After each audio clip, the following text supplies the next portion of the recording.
Sindh TV news के सॾ ते मज़हबी भाईचारो असांजी सकाफ़त, सिंधु दरिया असांजी मैशियत जे सिरे हेठि मल्हाइजंदड़ सिंधी सकाफ़ती ॾियारो अॼु सॼी सिंध जियां बदीन में भी भरपूर जोश और जज़्बे सां मल्हायो वियो। मुख़्तलिफ़ रोडनि ते सिविल सोसाइटी, सियासी समाजी तंज़ीमनि तरफ़ां कैंपूं क़ाइमु करे सॼो ॾींहुं क़ौमी कलामनि ते झुमरियूं हयूं वयूं ऐं सिंधी टोपी, अजरक ऐं पटका और रैलियूं कढी ख़ुशी जो इज़हार कयो वियो।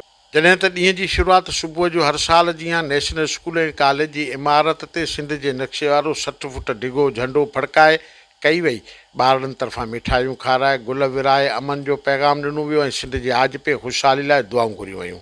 बाद में देर सां अलावाल चौक खां प्रेस क्लब ताईं हज़ारे माण्हू सकाफ़ती पोशाकूं पाए रैली कढी, जंहिंमें सियासी समाजी तंज़ीमनि, पाकिस्तान फिशर फोक फोरम, निशाद तंज़ीम, लोहारी शरीफ़, GS हिंद तरक़ी पसंद पार्टी, GS हिंद क़ौमी माज़ ऐं ॿियनि पार्टियुनि जूं रैलियूं पिणु शामिल हुयूं।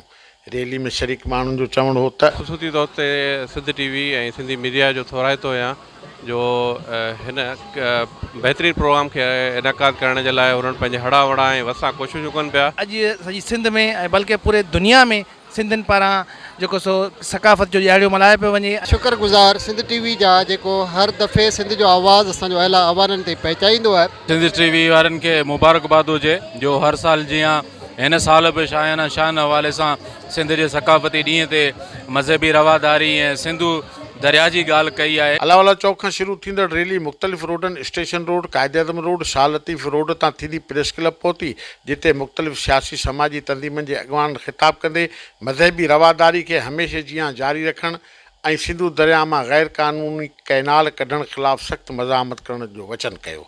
इन मौक़े ते रैली में मौजूदु नौजवाननि क़ौमी कलामनि ते ख़ूब नची टिपी ऐं झुमरियूं हणी इन क़ौमी ईद खे मल्हायो। कैमरामैन रज इब्राहिम सां शकूर मेमण, सिंध टीवी न्यूज़।